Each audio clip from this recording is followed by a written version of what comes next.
I'd like to introduce to you the idea of periodicity in trigonometric functions. Right, a periodic function is a function which repeats itself at periodic intervals, regular intervals. So, for example, the sine wave. When you learn about graphing sine waves, it repeats constantly. And we say that the one cycle has a length of 2 pi or 360 degrees. So one cycle is one complete turn here. Alright, so that's a very simple periodic function, the sine function. Well, it turns out that sine, cosine, alright, so let me see here, sine, cosine, and secant, and cosecant,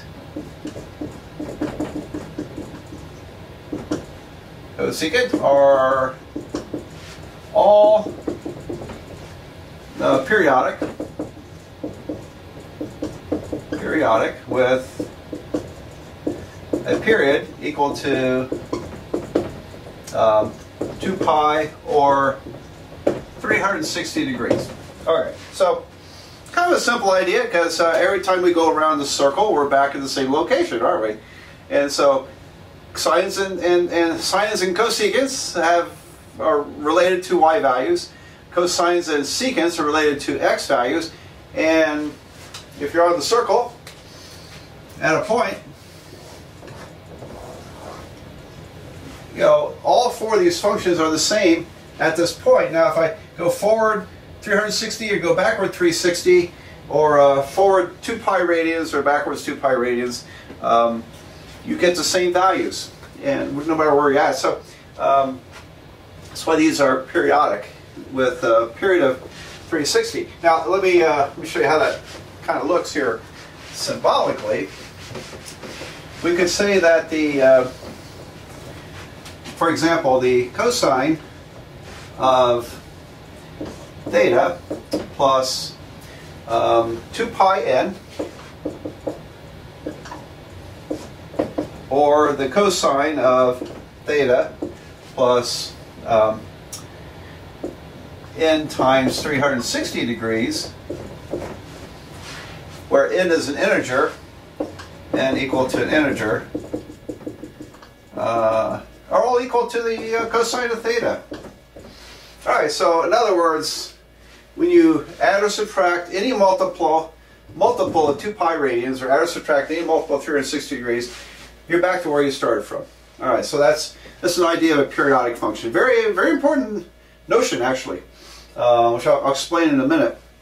Now, tangent and cotangent are different. The period for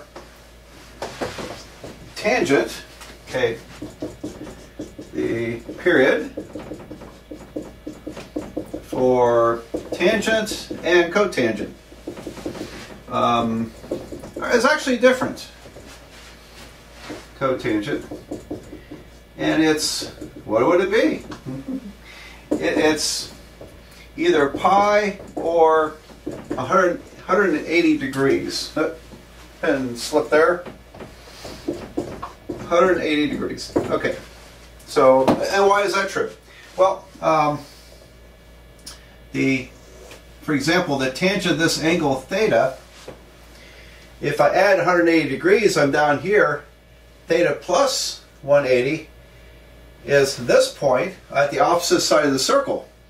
And because tangent is the slope running through here, it's positive still. Up here it's positive, there it's positive. It's the same value. If you did sine divided by cosine for tangent, sine divided by cosecant, down here the two negatives cancel.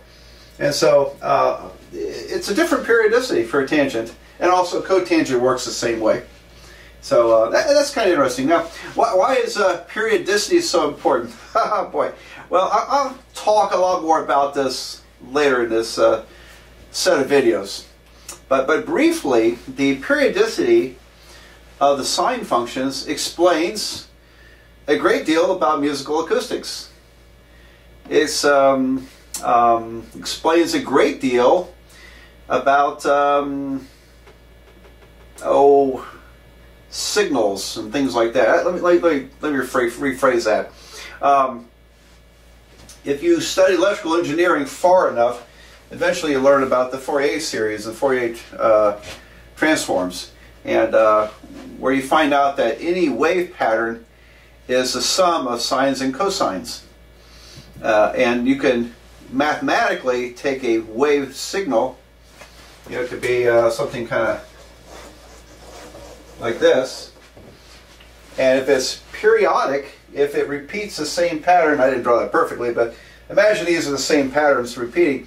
If you repeat those same patterns, you can mathematically pull out the sines and cosines of angles, which you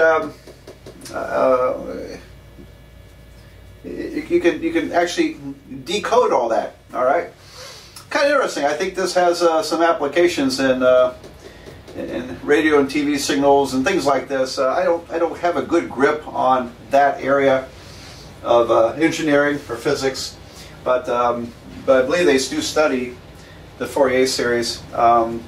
My better specialty is music and acoustics, and so I hope to do a couple of videos about that later on in this whole sequence of videos. So we'll get into that. We'll get into that later on. I'll tell you about Fourier's theorem from 1800. He was a fellow studying heat, and he stumbled upon this amazing theorem, and I can show you, actually demonstrate some applications of how this periodicity explains sounds, musical sounds made by instruments. It's I hope you find that very fascinating.